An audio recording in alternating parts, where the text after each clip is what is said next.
La Gani sera célébrée désormais dans un somptueux cadre. La construction du palais de l'empereur de Niki et de la reine de la Gani est presque achevée.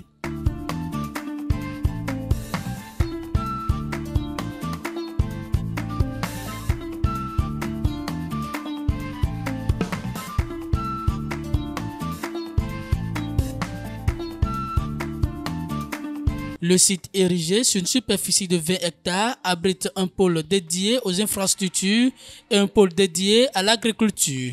Il est prévu un nouveau palais qui comprend une zone résidentielle comportant les appartements de l'empereur et de sa cour, un espace destiné aux audiences de l'empereur et un autre réservé aux rituels et festivités. L'arène de 3000 places en construction est pourvue de toilettes publiques. La Gani est une fête identitaire des peuples Batonou et Debout du Bénin, du Nigeria et du Togo. Elle est célébrée chaque année à Niki, au Bénin. Mes impressions par rapport au nouveau palais, sincèrement, sont bonnes. Puisque, après les images, quand le concret est arrivé, nous avons constaté avec grande joie qu'il y a eu des chambres qu'il n'y avait pas dans l'ancien palais. Et quand vous rentrez dedans, c'est la joie. Tout est bon à voir. Et sincèrement, il y a même des pistes qui sont prévues pour les courses. Et il y a aussi des garages. Tout ça là, quand vous rentrez dedans, ça fait la joie. Le nouveau palais, sans vous mentir, ça va apporter beaucoup. Puisque d'abord, pour ceux qui ont l'information qu'il y a de nouveaux palais, ils viendront voir et cela va attirer plus de gens et beaucoup de personnes participeront à la Gani. On ne peut que souhaiter longue vie à ce gouvernement et beaucoup de bénédictions, que les bandes de nos ancêtres les protègent. Que Dieu les bénisse. Ivoiriennes, Ivoiriens, mes chers compatriotes, chers amis de la Côte d'Ivoire, je suis particulièrement heureux de m'adresser à vous à l'occasion de la célébration du 64e anniversaire de l'indépendance de notre beau pays. C'est un jour très important pour nous tous, Ivoiriennes et Ivoiriens, ainsi que pour toutes les populations vivant en Côte d'Ivoire. La date du 7 août est chargée de symboles et de valeurs gravées en chacun de nous. C'est l'occasion de revisiter notre histoire et l'ambition de nos dévanciers. J'ai instruit le gouvernement à l'effet de prendre toutes les dispositions nécessaires pour accélérer et finaliser l'indemnisation des familles concernées par les libérations des emprises dans le cadre des travaux des voies d'accès au 4e pont, conformément à nos pratiques dans le cadre de la mise en œuvre des projets de développement. La solidarité de l'État doit se manifester dans le respect des lois et des droits de chaque citoyen. C'est l'occasion pour moi d'exprimer mes regrets pour les pertes en vie humaine enregistrées pendant les fortes pluies de ces derniers mois. Malgré toutes les mesures prises dans les zones à risque, je présente mes condoléances les plus émues aux familles des victimes. Je voudrais à nouveau les assurer de l'assistance et du soutien du gouvernement. Cette situation nous interpelle sur l'importance de l'accès au logement et de l'accession à la propriété immobilière pour tous, quel que soit le niveau de revenu. Dans la droite ligne de l'héritage du président Félix Houphouët-Boigny, la Côte d'Ivoire doit demeurer une terre de paix, d'hospitalité et de sécurité pour toutes ses filles et ses fils, ainsi que pour tous ses habitants. La commémoration de l'indépendance est également l'occasion du pardon. C'est pourquoi, au niveau de la justice, conformément à l'article 66 de la Constitution, j'ai signé un décret accordant la grâce présidentielle à environ 2400 détenus de droit commun, condamnés pour des infractions mineures. Mes chers compatriotes, la commémoration de l'indépendance de notre pays ravive aussi en chacun de nous les valeurs fondamentales de notre belle nation: l'union, la discipline et le travail. Elle nous invite au rassemblement autour de ces valeurs qui fondent notre idéal commun d'une société solidaire et prospère. J'invite donc toutes les populations de Grand Bassam, des villes et des villages environnants au grand défilé sur l'autoroute de l'Est. Venons célébrer la grandeur de notre beau pays à travers le magnifique défilé de nos forces de défense et de sécurité, ainsi que de notre jeunesse, notamment ceux issus des écoles et lycées d'excellence de notre pays. Bonne fête de l'indépendance à toutes et à tous. Vive la République, vive la Côte d'Ivoire, que Dieu bénisse notre beau pays. Le Mali a rompu ses relations diplomatiques avec l'Ukraine. C'est ce qui ressort d'un communiqué en date du 4 août 2024, signé du ministre d'État, ministre de l'administration territoriale et de la décentralisation, porte-parole du gouvernement. L'alerte formelle aux instances régionales et internationales, ainsi qu'aux États qui soutiennent l'Ukraine, en leur indiquant que ce pays a ouvertement et publiquement affiché son appui au terrorisme. Par conséquent, le Mali considère le soutien à l'Ukraine comme un soutien au terrorisme international.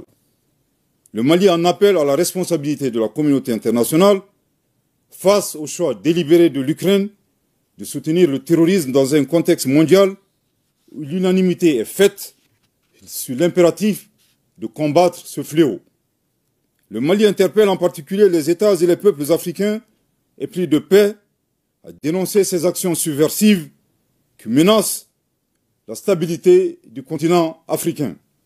Le gouvernement de transition de la République du Mali réitère ses remerciements aux pays amis du Mali qui ont manifesté leur solidarité face aux attaques terroristes perpétrées avec le concours de sponsors étrangers. Le gouvernement de transition de la République du Mali note que cette agression entretenue par l'Ukraine s'inscrit dans le schéma plus large de certains acteurs qui soutiennent activement et instrumentalisent les groupes armés terroristes coalisés à des groupes rebelles à des fins hégémoniques et néocoloniales et pour briser la dynamique d'émancipation, de reconquête de la souveraineté et du développement socio-économique enclenché par la Conférence des États du Sahel, AES. Les actes d'agression, loin d'atteindre leur objectif, renforcent au contraire l'engagement et la détermination du Burkina Faso, de la République du Mali et de la République du Niger, dans le cadre de la Confédération des États du Sahel, AES, à poursuivre avec plus de vigueur leur marche résolue vers le raffermissement de leur souveraineté et la prise en main de leur destin, pour le bonheur des populations de l'AES. Le Mali s'incline devant la mémoire de toutes les victimes de l'insécurité au Sahel et réaffirme que les crimes perpétrés ne resteront pas impunis. Le Niger a annoncé mardi 6 août rompre avec effet immédiat des relations diplomatiques avec l'Ukraine, 2 jours après le Mali, reprochant à Kiev son soutien à des groupes terroristes après une lourde défaite de l'armée malienne fin juillet lors de combats avec des séparatistes et des djihadistes. Considérant la gravité de la situation et l'implication reconnue et assumée de l'Ukraine dans l'agression du Mali, le gouvernement de la République du Niger totalement solidaire du gouvernement et du peuple malien, décide en toute souveraineté, conformément à la Convention de Vienne de 1961 sur les relations diplomatiques et en application du traité portant la création de la Confédération AES, des mesures suivantes. 1. La rupture avec effet immédiat des relations diplomatiques entre la République du Niger et l'Ukraine. 2. La saisine du Conseil de sécurité des Nations Unies en vue de statuer sur l'agression ukrainienne et de ses sponsors. Enfin, la République du Niger rend un vibrant hommage à toutes les victimes civiles et militaires tombées sur les champs d'honneur et s'incline devant leur mémoire. Fin juillet, séparatistes et djihadistes ont affirmé avoir tué des dizaines de membres du groupe paramilitaire russe Wagner et de soldats maliens lors de combats à Tinzaouten, à la frontière algérienne, dans l'extrême nord-est du pays. L'armée malienne et Wagner avaient reconnu des pertes importantes sans donner le bilan précis. Cette défaite est la plus lourde subie en une bataille par le groupe Wagner en Afrique, s'accordent les analystes.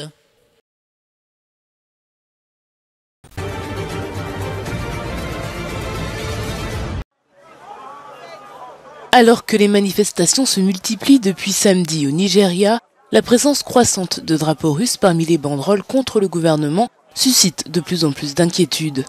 Dans les États de Kano, Kaduna, Katsina et Bochi, au moins 30 manifestants de la campagne #EndBadGovernance, selon les chiffres officiels, auraient été arrêtés par des agents de la police nigériane pour avoir brandi des drapeaux russes. Une répression qui fait suite à la directive du président Bola Tinubu demandant aux agences de sécurité de cibler les personnes arborant des drapeaux russes dans le pays.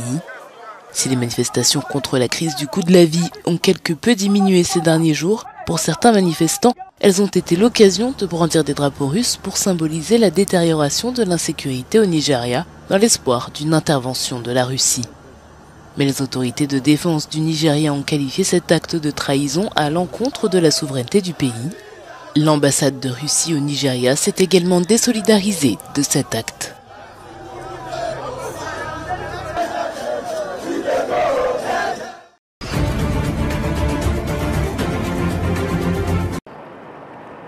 Le Conseil de sécurité a adopté à l'unanimité une résolution qui autorise la mission des Nations Unies en République démocratique du Congo à soutenir la mission d'Afrique australe présente dans ce pays. Le projet de résolution était porté par la Sierra Leone et la France. Le projet de résolution cherche également à créer un environnement propice à la mise en œuvre des efforts de paix régionaux en cours, notamment en saluant le récent accord de cessez-le-feu négocié par l'Angola entre les gouvernements de la RDC et du Rwanda. Nous pensons que le dialogue est extrêmement important pour le règlement des différends entre les parties en conflit en RDC. Cette mission des casques bleus s'y résume en quelques points essentiels, évoqués par Nathalie Estival-Broderst, représentante permanente adjointe de la France auprès des Nations Unies. La mission des Nations Unies pourra apporter un appui technique en matière de protection des civils. Elle pourra fournir un soutien logistique en cas d'évacuation sanitaire ou encore partager ces renseignements. Il s'agit donc d'une étape significative dans la consolidation des efforts internationaux pour lutter contre les violences à l'est de la République démocratique du Congo. Un accord de cessez-le-feu a été conclu il y a quelques jours entre Kinshasa et Kigali dans le conflit qui oppose l'armée congolaise à la rébellion du M23, appuyée par le Rwanda dans l'est de la RDC. Mais le M23 s'est emparé d'Ishacha, une localité frontalière de l'Ouganda, le dimanche 4 août, malgré ce cessez-le-feu.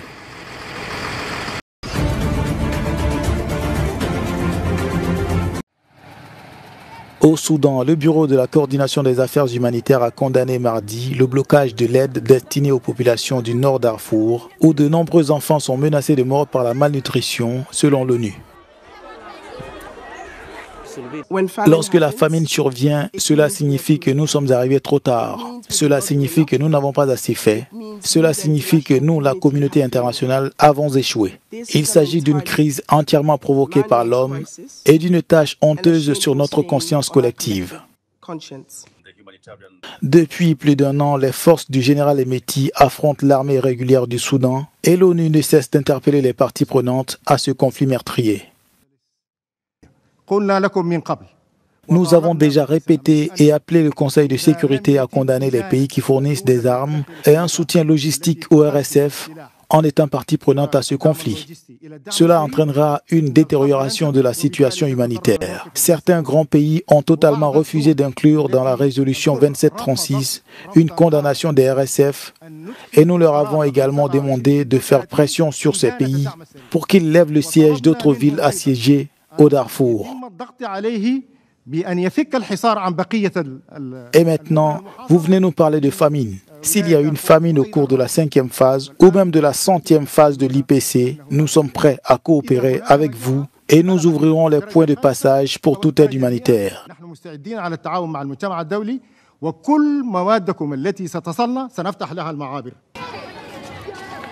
Le responsable de l'ONU a également évoqué les difficultés à acheminer l'aide à des parties importantes du pays, ajoutant que la moitié de la population soudanaise souffre de faim aiguë, alors que le financement du plan d'aide est insuffisant.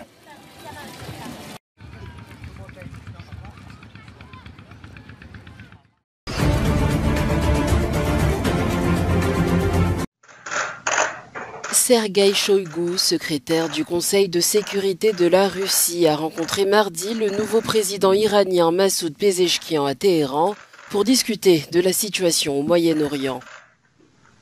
Les deux dirigeants ont réaffirmé leur volonté de renforcer les liens stratégiques entre leurs pays et de coopérer pour stabiliser la région. Pezeshkian a exprimé ses préoccupations face aux événements à Gaza, notamment la mort de civils et l'assassinat de dirigeants du Hamas qu'il impute à Israël. Il a affirmé que son pays ne cherche pas à étendre la guerre, mais répondra aux actes qu'il considère comme des crimes israéliens. Sergueï Shoïgu a également rencontré le contre-amiral Ali Akbar Ahmadian, secrétaire du Conseil suprême de sécurité nationale de l'Iran. Ensemble, ils ont discuté des moyens de renforcer la coopération bilatérale et de résoudre les tensions régionales. Ces efforts diplomatiques sont essentiels pour maintenir la stabilité.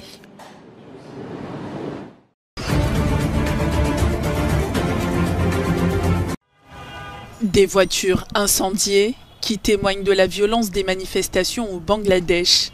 Après un mois de révolte, les manifestants ont obtenu la dissolution du Parlement ce mardi, ouvrant la voie à de nouvelles élections pour remplacer la première ministre Sheikh Hasina. À la tête du pays depuis 15 ans, elle a démissionné et fui le territoire après des semaines de mouvements de contestation d'une violence sans précédent. Je pense que le prochain dirigeant du pays devrait prendre exemple sur les étudiants et leur dire que si quelqu'un devient un traître corrompu et s'implique dans des activités non sociales ou prend une décision contre le pays, il devra subir le même sort. Nous voulons qu'il trace l'avenir en gardant à l'esprit le pays. Suite à la démission de la première ministre, un des organisateurs des manifestations a appelé à ce que le lauréat du prix Nobel de la paix, Mohamed Younous, soit nommé à la tête d'un nouveau gouvernement intérimaire.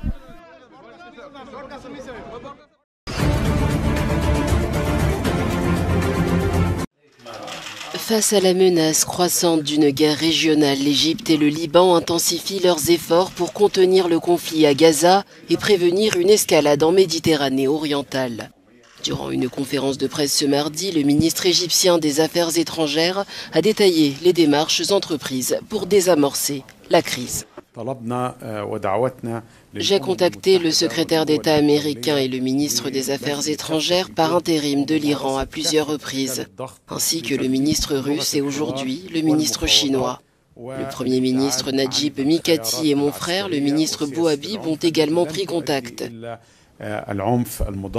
Ces communications sont permanentes et intensives afin de travailler à la désescalade et d'empêcher une guerre régionale. De son côté, le ministre libanais des Affaires étrangères, Abdullah Bouhabib, met en garde contre les dangers d'une extension du conflit.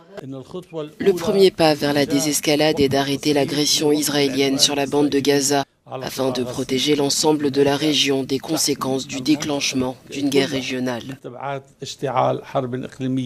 L'extension de la guerre est devenue une possibilité sérieuse si la communauté internationale et les pays concernés n'agissent pas immédiatement et efficacement pour mettre fin aux crimes de guerre commis par Israël.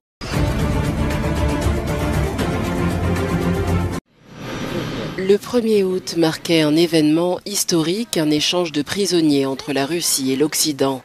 Les individus libérés ont révélé des détails poignants et Artsem Doultsev, un agent rentré en Russie, fait part de son expérience en prison.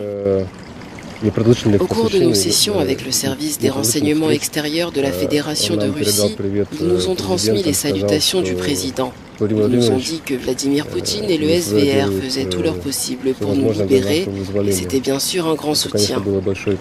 Ces mots reflètent la complexité de l'opération et le rôle crucial du service de renseignement extérieur russe. Ilya Yashin, figure de l'opposition russe, purgeait une peine de 8 ans et demi pour avoir critiqué la guerre de la Russie en Ukraine. Il exprime sa gratitude pour le soutien qu'il a reçu. J'ai reçu environ 30 000 lettres et des cartes postales de votre part.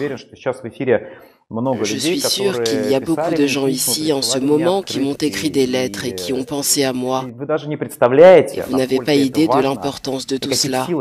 C'était littéralement ma source de force. Car pas un seul jour en prison, je ne me suis senti abandonné, oublié ou esseulé. J'ai toujours su qu'il y avait derrière moi un grand nombre de personnes qui s'inquiétaient et qui n'étaient pas indifférentes à ma situation. Ilya Yashin estime cependant que 2 autres opposants russes auraient dû être libérés. Notons que cet accord, qui représente le plus grand échange de prisonniers depuis la guerre froide, inclut la libération de l'ex-marine Paul Whelan et du dissident russe Vladimir Karamurza.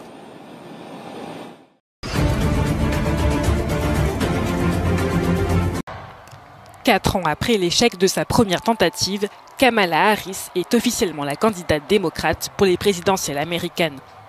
Après 5 jours de vote en ligne, la vice-présidente a obtenu lundi l'investiture du parti avec 99% des voix des délégués démocrates, moins de 2 semaines après le retrait de Joe Biden de la course. À noter que cette course a énormément changé depuis que le président Joe Biden s'est retiré. Harris a presque instantanément pris la tête. Et ce que nous voyons, c'est une élection qui n'est plus un référendum sur l'administration Biden. Désormais, il s'agit de la participation électorale, de mobiliser et d'énergiser les électeurs. Kamala Harris, fille d'immigrants indiens et jamaïcains, a gravi les échelons pour devenir la première femme vice-présidente des États-Unis. Elle est désormais la première femme de couleur candidate d'un grand parti. Et ce que personne n'attendait vraiment, mais que tout le monde a vu au cours des 2 premières semaines depuis l'émergence de Harris, ce sont plusieurs choses.